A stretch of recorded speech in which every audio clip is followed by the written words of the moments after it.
तो अभी हमने पढ़ा पहले की क्लास में रस के अवयव। हमने अभी की क्लास में जाना, इससे पहले की क्लास में हमने जाना रस के अवयव। अब हम पढ़ने जा रहे हैं रस के प्रकार। तो पहले भी हमने आपसे बताया था कि रस के कितने प्रकार होते हैं। रस 11 प्रकार के होते हैं। तो अब हम रस के वही 11 प्रकार पढ़ने जा रहे हैं, पूरे श्रृंगार रस से लेकर भक्ति रस तक। एक एक करके हम अब पूरे रस पढ़ने जा रहे हैं। तो सबसे पहले होता है श्रृंगार रस। श्रृंगार रस का स्थायी भाव रति। अद्भुत रस का स्थायी भाव विस्मय। फिर करुण रस का स्थायी भाव शोक। हास्य रस का स्थायी भाव हास। वीर रस का स्थायी भाव उत्साह। रौद्र को क्रोध, भयानक भय, विभत्स जुगुप्सा, शांत रस निर्वेद, वात्सल्य रस वत्सल और भक्ति रस का स्थायी भाव भक्ति। तो अब हम ये एक एक करके रस पढ़ने जा रहे हैं। तो सबसे पहले हमारा रस आता है श्रृंगार रस। तो श्रृंगार रस किसे कहते हैं? जब नायक नायिका के मन में प्रेम का भाव उत्पन्न होता है तथा जब यह रस की अवस्था पर पहुंच जाता है तो उसे हम श्रृंगार रस कहते हैं। और श्रृंगार रस का स्थायी भाव होता है रति, जो हमने अभी यहाँ पढ़ा था। ठीक है, जहाँ पर या जिन पंक्तियों में नायक नायिका के प्रेम का वर्णन होता है, उनकी संयोगावस्था का वर्णन होता है, तो उसे हम कहते हैं श्रृंगार रस। और फिर श्रृंगार रस के भी दो भेद होते हैं, एक संयोग श्रृंगार और एक वियोग श्रृंगार। तो संयोग श्रृंगार किसे कहेंगे? जहाँ नायक नायिका के मिलन का वर्णन होता है, जहाँ नायक नायिका का संयोग होता है, तो वहाँ उस वर्णन को हम कहते हैं श्रृंगार रस। ठीक है, अब हम इसको एक उदाहरण से समझते हैं कि संयोग श्रृंगार क्या होता है। तो इसका एक उदाहरण है, एक पल मेरे प्रिया के द्रग पलक थे उठे ऊपर सहज नीचे गिरे, चपलता ने इस विकंपित पलक से दृढ़ किया मानो प्रणय संबंध था। अब यहाँ पर नायक नायिका के मिलने का वर्णन हो रहा है, तो यहाँ पर हम जानेंगे कि ये संयोग श्रृंगार है। अब हम जानते हैं कि इसमें रस के अवयव क्या हैं। तो यहाँ पर स्थायी भाव क्या होगा? स्थायी भाव श्रृंगार रस का स्थायी भाव रति। फिर आलंबन यहाँ पर कौन है? ये प्रिया, नायक की प्रेमिका, तो यहाँ आलंबन हो जाएगा प्रिया या फिर प्रेमिका। उद्दीपन है दृढ़ पल। ठीक है, अनुभाव होगा विकंपित और संचारी भाव होगा चपलता। अब हमारा आया वियोग श्रृंगार। तो वियोग श्रृंगार क्या होता है? जहाँ नायक नायिका के विरह का वर्णन होता है, जहाँ नायक नायिका बिछड़ जाते हैं उनके विरह का वर्णन होता है, या जिस काव्य में नायक नायिका के विरह का वर्णन होता है तो वहाँ पर वियोग श्रृंगार होता है। ठीक है, संयोग श्रृंगार में क्या होता है? नायक नायिका के मिलन का वर्णन होता है, लेकिन वियोग श्रृंगार में नायक नायिका के मिलन का वर्णन होता है। उसका एक उदाहरण है, आंखों में प्रिय मूर्ति थी, फूले थे सब भोग, हुआ योग से भी अधिक उसका विषय वियोग। तो ये कहाँ का है? ये हमारे साकेत महाकाव्य का है। तो साकेत महाकाव्य जो लिखा गया वो उर्मिला उसकी नायिका थी।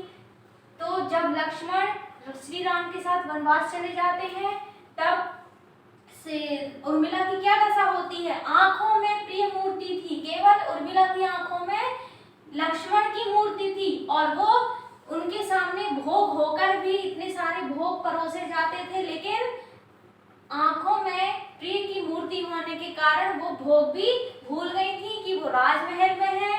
हुआ योग से भी अधिक उसका विषय वियोग, वो भी ये उनका एक योग था, है ना। जो लक्ष्मण उनको छोड़ के गए थे तो उनके लिए भी ये एक बहुत बड़ी तपस्या थी उर्मिला के लिए। तो ये जो उदाहरण है ये साकेत से ही है। उर्मिला के विरह का वर्णन है, वो लक्ष्मण से दूर हो गई है। अर्थात इस प्रकार वियोग श्रृंगार विरह के वर्णन को दर्शाता है। अब आता है हमारा दूसरा अद्भुत रस। अद्भुत रस जिस काव्य को पढ़कर या किसी भी ऐसी वस्तु या फिर किसी ऐसे स्थान को देखकर हमें आश्चर्य का अनुभव होता है, हमें आश्चर्य होता है कि अरे ऐसा कैसे हो सकता है, ऐसा तो हो ही नहीं सकता, है ना। तो वहां पर आता है, वो होता है अद्भुत रस। ठीक है, तो एक इसका उदाहरण, अखिल भुवन चर अचर सब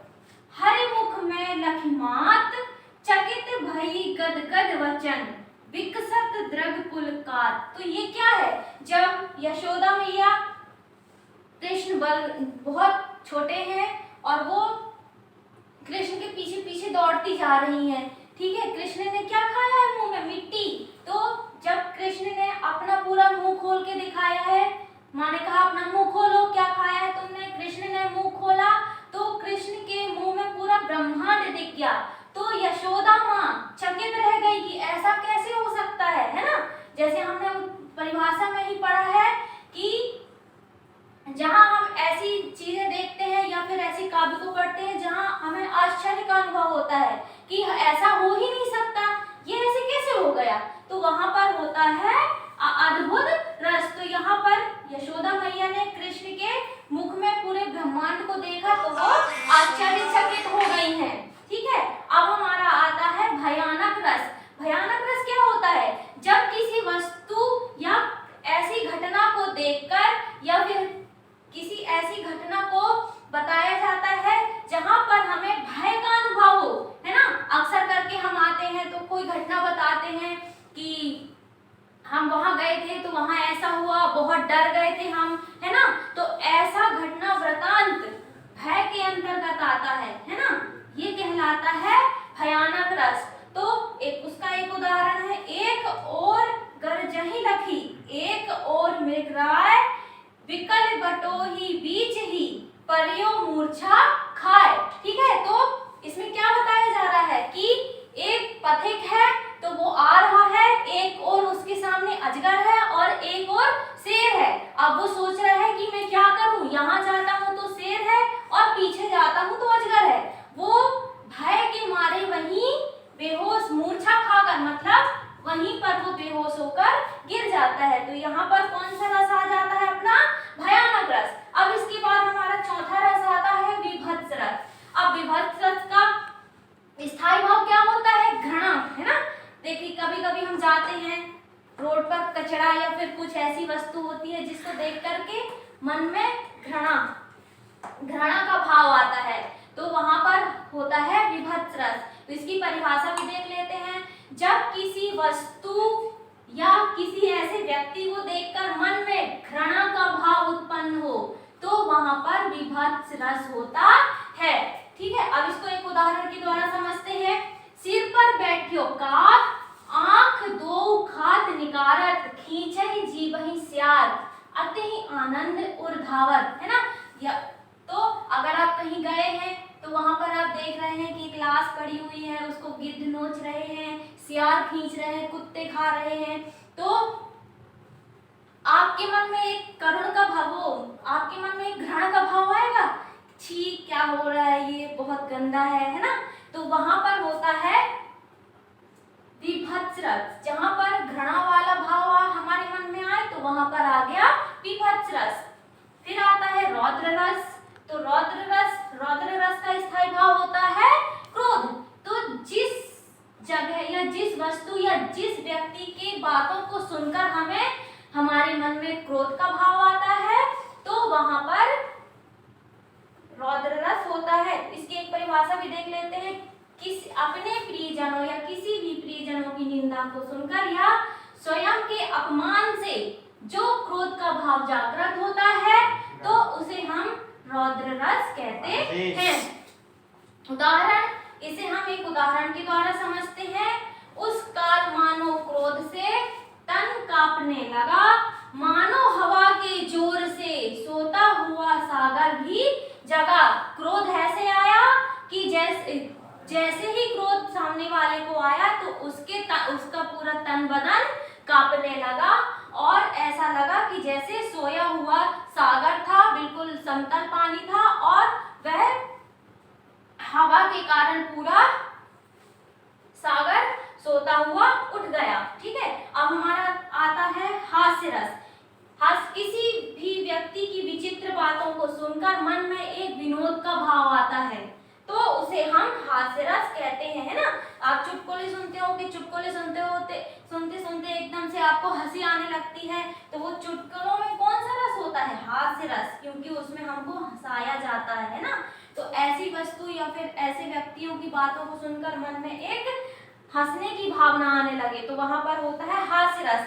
तो उसका एक उदाहरण है, इस दौड़ धूप में क्या रखा, आराम करो आराम करो, आराम जिंदगी की कुंजी, इससे न तपेदिक होती है, आराम सुधा की एक बूंद, तन का दुबलापन खोती है, आराम शब्द में राम छिपा, जो भव बंधन को खोता है, आराम शब्द का ज्ञान तो बिरला ही योगी होता है। अब इसमें क्या आराम आराम, क्या हम आराम कर लेंगे तो हमारा जीवन चल जाएगा? जीवन में तो संघर्ष महत्वपूर्ण है, जब संघर्ष है तभी जीवन चलेगा हमारा। तो यहाँ आराम आराम आराम बस बोला जा रहा है, आराम। तो आपको समझ में आता है यहाँ की आराम में एक हंसी का अनुभव होता है कि यहाँ नहीं, आराम जीवन में तो आराम है ही नहीं, ऐसे कैसे इसमें बोल दिया आराम करो आराम करो, आराम करेंगे तो हम कैसे जिएंगे, अर्थात यहाँ पर हास्य रस है। अब कौन सा, वीर रस। तो वीर रस की हम परिभाषा देख सकते हैं, वीर रस किसी पंक्ति को पढ़कर, कोई ऐसी पंक्ति या ऐसा काव्य जिसको पढ़कर हमारे मन में उत्साह जागता है, या फिर हम कोई काम करने जाते हैं, जब हम काम की शुरुआत करते हैं तो उस काम के प्रति हमारा कितना उत्साह रहता है कि हमारा ये काम बन ही जाना चाहिए। तो किसी पंक्ति को पढ़कर या किसी भी काम को करने में मन में जो उत्साह का भाव जागृत होता है उसे हम कहते हैं वीर रस। उस रस को हम कहते हैं वीर रस। तो इसकी परिभाषा, किसी पंक्ति को पढ़कर किसी काम को करने में मन में उत्साह का भाव उत्पन्न होता है और यह भाव रस की दशा तक पहुंच जाता है तो उसे हम वीर रस कहते हैं। वीर रस का एक उदाहरण हम ले लेते हैं इन पंक्तियों में, वह खून कहो किस मतलब का, जिसमें उबाल का नाम नहीं, वह खून कहो किस मतलब का, जिसमें जीवन न रवानी है ना। ये हमने पढ़ा था, याद होगा किसके लिए लिखा गया था, कब लिखा गया था, है ना। तो वह खून कहो, ये हमारी देशभक्ति की रचना है, देशभक्ति की एक कविता है। तो वह खून कहो मतलब हमें देश के प्रति उकसाया जा रहा है कि हम उत्साह बढ़ाया जा रहा है हमारा देश के प्रति, कि यदि हमें उत्साह नहीं है, देश की सेवा का कोई भी हमारे अंदर भाव नहीं है तो वह हमारा खून नहीं है, वह पानी है ना। तो यहाँ पर वीर रस आएगा। फिर हमारा आता है वात्सल्य रस। तो वात्सल्य रस वो होता है जहाँ माता के प्रति, माता का पुत्र के प्रति प्रेम और बड़ों का छोटों के प्रति प्रेम, हमारे गुरुजनों का शिष्यों के प्रति प्रेम जो होता है वहाँ होता है वात्सल्य रस। तो वात्सल्य रस की हम एक उदाहरण ले लेते हैं, उसको उदाहरण के द्वारा समझते हैं। यशोदा हरि पालने झुलावे, हलरावे दुलरावे मल्हावे, जोई सोई कुछ गावे, मेरे लाल को आई निंदिया, काहे ना आनी सुनावे, काहे ना आनी सुबावे, है ना। तो यहाँ पे यशोदा माता अपने छोटे से बाल कृष्ण को सुलाने की कोशिश कर रही हैं, उनको नींद आ रही है, वो बार बार अपनी आंखें बंद कर रहे हैं। तो यशोदा माता श्री कृष्ण को पालने में झुला रही हैं और उनको दुला रही है, हिला रही है और धीरे धीरे उनको थपथपी दे रही हैं जिससे वो सो जाएं, और कुछ उन्हें लोरी गाकर भी, जोई सोई कुछ गावे, उन्हें लोरी गाकर भी सुला रही हैं और कह रही हैं मेरे लाल को निदिया आ रही है, मतलब नींद आ रही है, तो तुम आकर उसे क्यों नहीं सुलाती हो। नींद को बुला रही है कि नींद आ जाओ और मेरे लाल को आकर के सुला दो। तो यहाँ किसके प्रति, माता का पुत्र के प्रति प्रेम है। यहाँ कौन सा भाव आ रहा है, माता का अपने पुत्र के प्रति प्रेम है ना। तो वहां पे वात्सल्य होगा। श्री कृष्ण, यशोदा अपने बाल कृष्ण श्री कृष्ण को सुलाने की कोशिश कर रही है और उनके मन में श्री कृष्ण के प्रति जो प्रेम का भाव जागृत हुआ है वह है वात्सल्य। किसके मन में जागा है वात्सल्य रस, यशोदा के मन में श्री कृष्ण के प्रति। अब हमारा आता है करुण रस। तो करुण रस क्या होता है, किसी भी प्रिय वस्तु, यदि हमारी कोई प्रिय वस्तु है या हमारा कोई अपना प्रिय है हमसे बिछुड़ जाता है या फिर हमसे कहीं दूर चला जाता है, बहुत दूर हमारी वस्तु नष्ट हो जाती है, तो हमारे मन में एक भाव आता है, जो भाव जागृत होता है तो उसे हम कहते हैं करुण रस। ठीक है, तो हम एक उदाहरण लेते हैं करुण रस का। उस उदाहरण के द्वारा समझते हैं। सब बंधुन को सोच तजी, तजी गुरुकुल की नेह, हा सुशील सुत किमी कियो, आनत लोक में नेह। है ना, तो ये क्या है, ये कहाँ की ये पंक्तियां हमसे क्या बोल रही हैं? एक पिता है जो अपने बेटे के प्रति अपनी करुणा को व्यक्त कर रहा है ना। एक पिता अपने बेटे के प्रति अपनी करुणा को व्यक्त कर रहा है कि तुमने सब कुछ छोड़कर, सब कुछ त्याग कर, है ना, तुम हम सबको त्याग कर कहाँ चले गए हो, अलग किसी लोक में तुम कहाँ चले गए हो। तो ये एक पिता का अपने पुत्र के प्रति करुण भाव है। एक पिता का पुत्र उससे बहुत दूर बिछड़ गया है, कहीं बहुत दूर चला गया है, तो एक पिता अपने पुत्र के प्रति अपने भाव को व्यक्त कर रहा है। तो यहाँ पर करुण रस आता है ना, क्योंकि यहाँ पे करुण रस की व्याख्या की जा रही है। अब हमारा आता है शांत रस। तो शांत रस क्या होता है? जब हम परमात्मा का ज्ञान प्राप्त कर लेते हैं, हमें ऐसा महसूस होने लगता है कि कहीं ना कहीं परमात्मा है, और फिर हम उसकी शरण में थोड़ा देर के लिए जाने के लिए, हम उसकी शरण में जाने के लिए कुछ शांति का भाव चाहते हैं, है ना, और हमारे मन में थोड़ी देर के लिए शांति आ जाती है, तो उस भाव को हम कहते हैं शांत रस। है ना, जब परमात्मा का ज्ञान प्राप्त होने पर मन में शांति का भाव उत्पन्न हो तो उसे हम कहते हैं शांत रस। जब मैं था तब हरि नहीं, अब हरि है मैं नाह, अब अंधियारा मिट गया, जब दीपक देखा माह। मतलब मैंने अब जब ईश्वर को देख लिया, ईश्वर को समझ लिया, है ना, ईश्वर को तो देखा जा नहीं सकता, उसे केवल महसूस ही किया जा सकता है कि हाँ, ईश्वर कहीं ना कहीं किसी न किसी रूप में तो है ना। जब उसको महसूस कर लिया गया तब पता चला कि हाँ, ईश्वर है, शांति की भावना मन में आ गई। फिर हमारा आता है भक्ति रस। भक्ति रस क्या होता है? कहीं भी हम ईश्वर के गाने सुनते हैं, अभी हमारी नवरात्रि हुई है ना, हमने बड़ा मन लगा के भजन कीर्तन किया और बढ़िया ईश्वर के गाने सुने, है ना, तो जहां पर भी हम ईश्वर की महिमा को सुनकर जो हमारे अंदर अनुराग का भाव आता है, अनुराग एक तो हमारा आया माता का पुत्र के प्रति प्रेम, एक आ गया नायक नायिका, लेकिन यहाँ भक्त और भगवान के बीच में जो अनुराग प्रेम होता है, देवव्रति अर्थात भक्त का भगवान के प्रति जो अनुराग होगा वहां पर होगा भक्ति रस, है ना। ठीक है, तो यहाँ पर होता है हमारा भक्ति रस। इसका एक उदाहरण है, उलट नाम जपत जग जाना, वाल्मीकि भय ब्रह्म समाना। अर्थात वाल्मीकि ने प्रभु के नाम को उलट पलट करके जपा था ना। हमने कभी कभी सुना है या किसी से भी या हमने पढ़ा है कि राम को वो उल्टा पढ़ते थे, मरा मरा मरा मरा, सुना है ना। तो वो यही यहाँ पे उसी चीज का वर्णन हो रहा है कि उलट नाम जपत जग जाना। उन्होंने राम का उल्टा नाम लेकर के पूरे संसार को राम के बारे में बता दिया, है ना। तो वाल्मीकि खुद ब्रह्म के समान बन गए। हम खुद वाल्मीकि को पूजने लगे, वाल्मीकि को जानने लगे, और हम उनका सम्मान करने लगे। वाल्मीकि के द्वारा ही हम रामायण जानते हैं कि कोई रामचरित्र था, राम एक आदर्श चरित्र के रूप में समाज में है, इसीलिए। तो अब हमारे हो गए भक्ति रस। इस प्रकार हमने पूरे 11 रस पढ़ लिए, और 11 रस के साथ हम आज की क्लास यही समाप्त करते हैं। अगर आपने हमारा चैनल सब्सक्राइब नहीं किया है तो प्लीज आप हमारा चैनल लाइक, सब्सक्राइब और अपने दोस्तों तक शेयर जरूर कर दें, ताकि हम आगे की वीडियो बनाने के लिए प्रेरित हों। Thank you.